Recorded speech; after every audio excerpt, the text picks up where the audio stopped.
برطانیہ، آسٹریلیا اور کینیڈا نے باضابطہ طور پر فلسطین کو ایک آزاد ریاست کے طور پر تسلیم کر لیا ہے۔ لوگ سمجھ رہے ہیں کہ خطے کی تاریخ بدلنے والی ہے۔ فلسطین کو صرف کسی امن معاہدے کے بعد ہی تسلیم کیا جا سکتا ہے۔ اسلحے کی فراہمی جو اسرائیل کو کھلی ہے یہ بند کر دی جائے تو غزہ کے محاصرے کا خاتمہ ہو سکتا ہے، فلسطین کی معیشت بحال ہو سکتی ہے، تو پھر یہ تاریخ بدل دے گا۔ امید اس لیے کہ پہلی بار بڑے مغربی ممالک نے کھل کر فلسطینی ریاست کو تسلیم کیا ہے، اور خدشہ اس لیے کہ امریکہ اور اسرائیل اب بھی اپنی پرانی پوزیشن پر، اپنی ضد پر ڈٹے ہوئے ہیں۔ لندن سے صحافی ثقلین امام کا سلام قبول کیجیے۔ ہمارے اس چینل کو سبسکرائب کریں اور بیل آئیکن دبانا مت بھولیے تاکہ آپ کو نئی ویڈیو جو اس بارے میں ہماری پوسٹ ہو رہی ہیں وہ آپ کو ملتی رہیں۔ آج ہم بات کر رہے ہیں ایک بڑی خبر کی۔ یہ عالمی سیاست میں ایک بڑی خبر کے طور پر بات کی جا رہی ہے کہ برطانیہ، آسٹریلیا اور کینیڈا نے باضابطہ طور پر فلسطین کو ایک آزاد ریاست کے طور پر تسلیم کر لیا ہے، اور کل فرانس بھی اسے تسلیم کرنے جا رہا ہے۔ لوگ سمجھ رہے ہیں کہ خطے کی تاریخ بدلنے والی ہے۔ ہاں، تھوڑی بہت، مگر بہت زیادہ نہیں، کیونکہ یہ وہی ممالک ہیں جو برسوں سے یہ کہتے آئے ہیں کہ فلسطین کو صرف کسی امن معاہدے کے بعد ہی تسلیم کیا جا سکتا ہے۔ تو وہ بات تو برقرار ابھی بھی ہے، بات کرتے ہیں اس پہ۔ یہ ممالک اور فرانس نے بھی فلسطینی ریاست تسلیم کرنے کا اعلان کیا ہے، مگر ایسے ہی جیسے بکری کا دودھ مینگنیوں کے ساتھ اپنی شرائط شامل کر دی ہیں بیچ میں۔ لیکن اسرائیل کی مسلسل جارحیت، غزہ میں ہزاروں اموات، لاکھوں لوگوں کی بے دخلی، اور مغربی کنارے پر تیزی سے پھیلتی ہوئی یہودی بستیاں، یہودی جو سیٹلمنٹس ہیں، وہ دیکھنے میں بڑھ رہی ہیں، اور اسرائیل کی مسلسل ہٹ دھرمی، اسرائیل کو اسلحے کی سپلائی ابھی تک روکی نہیں گئی ہے۔ 20 ستمبر کو برطانوی وزیر اعظم کیئر سٹارمر نے اعلان کرتے ہوئے کہا کہ ہم فلسطینی ریاست کو تسلیم کر کے امن کی امید کو ایک نیا موقع دینا چاہتے ہیں۔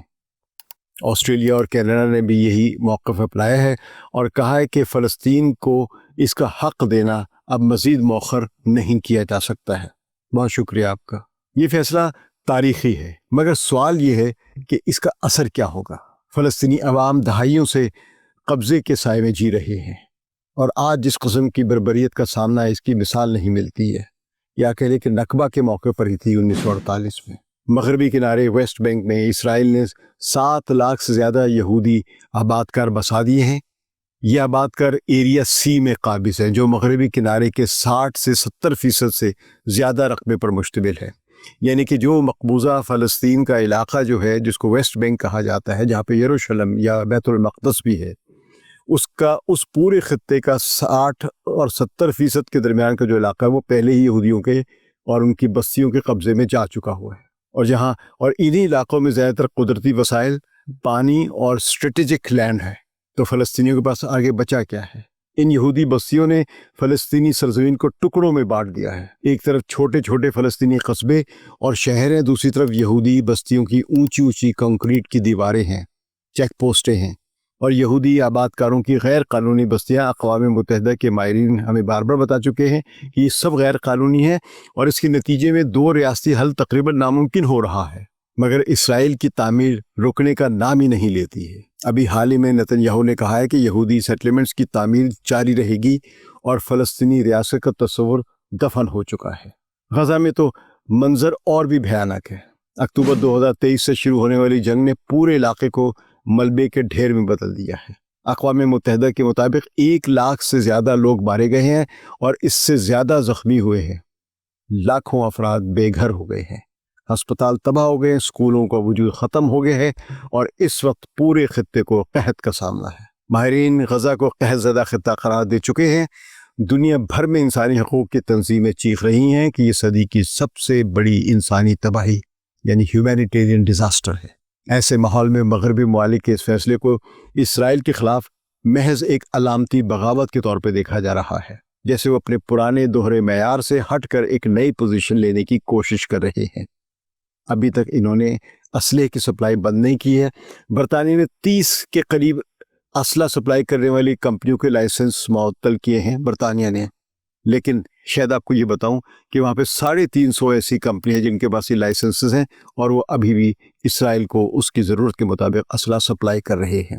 ان ملکوں میں یہاں کی نئی نسل ان کی اسرائیل نواز پالیسیوں سے بغاوت کر رہی ہے، جس کو جین زی کہتے ہیں۔ جو اسٹوڈنٹس ہیں وہ ہر ہفتے یہاں پہ لاکھوں کی تعداد میں سڑکوں پہ مظاہرے کر رہے ہیں، اور اب ان کی خبریں بھی مین اسٹریم میڈیا کم ہی دیتا ہے کہ جیسے 1 لاکھ کا جلوس نکلا، کوئی بات ہی نہیں ہے۔ اور صدر ٹرمپ اب پھر کانگریس سے کچھ اور مانگنے گئے ہیں، $6 ارب کے فوجی اسلحہ مزید بھیجنا چاہ رہے ہیں۔ بہت سے تجزیہ کار فلسطینی ریاست کو تسلیم کیا جانا ایک کاسمیٹک قدم کہتے ہیں، یعنی کہ ایسا قدم جس سے تصویر اچھی لگتی ہے مگر حقیقت میں کچھ نہیں بدلتا۔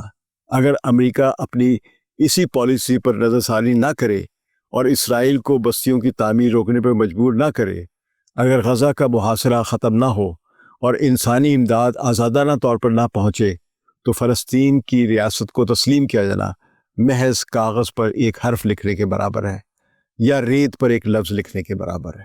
لیکن یہ کہنا بھی درست ہوگا کہ یہ فیصلہ مکمل طور پر بے معنی نہیں ہے۔ عالمی رائے عامہ کی طاقت کو نظر انداز نہیں کیا جا سکتا ہے۔ آج اگر برطانیہ، کینیڈا اور آسٹریلیا فلسطین کو تسلیم کر رہے ہیں تو یہ اسرائیل کے اس دعوے کو کمزور کرتا ہے کہ فلسطینی کوئی ریاستی حیثیت نہیں رکھتے ہیں۔ یہ قدم دنیا کے دیگر ممالک کو بھی متاثر کر رہا ہے اور کرے گا، خاص طور پر یورپ کے اندر جہاں کچھ حکومتیں پہلے ہی اس سمت بڑھ رہی ہیں۔ یہ دباؤ امریکہ پر بھی آئے گا کہ وہ اپنے اتحادیوں کی پوزیشن کو کب تک نظر انداز کرتا رہے گا۔ ٹرمپ نہ صحیح کوئی اور تو کرے گا۔ واشنگٹن پر یہ سوال ضرور بڑھتا جائے گا کہ جب اس کے قریبی اتحادی فلسطین کو تسلیم کر رہے ہیں تو آخر امریکہ کیوں اسرائیل کی غیر مشروط حمایت پر اڑا ہوا ہے؟ لیکن ساتھ ہی یہ فیصلہ ایک امید کی کرن بھی ہے کہ دنیا کے طاقتور ممالک اب صرف تماشائی نہیں رہیں گے۔ اگر یہ ان کا تسلیم کیا جانا فلسطینی ریاست کا ایک عملی اقدامات کے ساتھ جڑ جائے، یعنی صرف تسلیم کر کے بیٹھ نہ جائے، کچھ اقدامات بھی کرے اور بستیوں کی تعمیر پر پابندی لگائی جائے، اسلحے کی فراہمی جو اسرائیل کو کھلی ہے یہ بند کر دی جائے، تو غزہ کے محاصرے کا خاتمہ ہو سکتا ہے، فلسطین کی معیشت بحال ہو سکتی ہے اور حقیقت میں ایک مذاکراتی عمل شروع ہو سکتا ہے، تو پھر یہ تاریخ بدل دے گا۔ اگر یہ سب کچھ نہ ہوا تو یہ خطرہ ہے کہ یہ فیصلہ محض ایک سفارتی دکھاوا بن کر رہ جائے گا، ایک ایسا قدم جسے کتابوں میں تو لکھا جائے گا مگر زمینی حقیقت پر اس کا اثر محدود ہوگا۔ فلسطینی عوام کو آج انصاف، آزادی اور تحفظ کی ضرورت ہے، محض بیانات اور کاغذی طور پر تسلیم کیے جانے کی نہیں۔ یہ لمحہ امید اور خدشے دونوں کا ہے۔ امید اس لیے کہ پہلی بار بڑے مغربی ممالک نے کھل کر فلسطینی ریاست کو تسلیم کیا ہے، اور خدشہ اس لیے کہ امریکہ اور اسرائیل اب بھی اپنی پرانی پوزیشن پر، اپنی ضد پر ڈٹے ہوئے ہیں۔ وقت ہی بتائے گا کہ فلسطینی ریاست کو تسلیم کیے جانے کا فیصلہ تاریخ بدلتا ہے یا تاریخ کا ایک اور علامتی واقعہ ثابت ہو کر تاریخ کے صفحوں میں گم ہو جائے گا۔ لیکن ایک بات طے ہے، فلسطینی عوام نے پچھلے 75 برسوں میں جو قربانیاں دی ہیں وہ دنیا کی کسی جد و جہد آزادی کی قربانیوں سے کم نہیں ہے۔ ہر تباہ شدہ گھر، ہر شہید بچہ، ہر لاپتہ ماں اور ہر بوڑھا باپ ایک سوال بن کر کھڑا ہے کہ کیا انصاف صرف طاقت اور ریاستوں کے لیے ہے؟ کیا آزادی صرف ان قوموں کے لیے جو بڑی طاقتوں کے حلیف ہیں؟ اور کیا ایک معصوم قوم کی آنکھوں سے بہنے والا خون کبھی طاقتوروں کے ضمیروں کو نہیں جگا پائے گا؟ فلسطینی ریاست کے تسلیم کیے جانے کا فیصلہ فلسطین کے شہید بچوں کی قربانی کا متبادل نہیں ہے، مگر یہ ایک قدم ہے مثبت سمت میں، شاید چھوٹا اور شاید ناکافی، مگر ایک ایسا قدم جس کے بعد دنیا فلسطین کو نظر انداز نہیں کر سکے گی۔ تاریخ کے اوقات میں یہ وقت لکھا جائے گا، لیکن سوال یہ ہے کہ کیا یہ تحریر فلسطینی عوام کے لیے نئی صبح لے کر آئے گی یا پھر ان کی شامیں اسی خون اور خاکستر میں ڈوبی رہیں گی؟ دنیا کو فیصلہ کرنا ہوگا کہ وہ فلسطین کو صرف ایک نقشے پر موجود ریاست مانتی ہے یا ایک زندہ حقیقت، ایک قوم، ایک درد اور ایک امید۔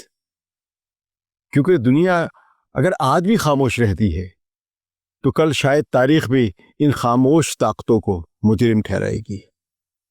اس لیے فلسطینی ریاست کو تسلیم کیا جانا کافی نہیں، بلکہ فلسطینیوں کو اجتماعی موت سے بچانا بھی ضروری ہے۔ ہمارے اس تجزیے پر اپنا فیڈ بیک ضرور دیجیے گا۔ شکریہ۔ ثقلین امام کو اجازت دیجیے۔ خدا حافظ۔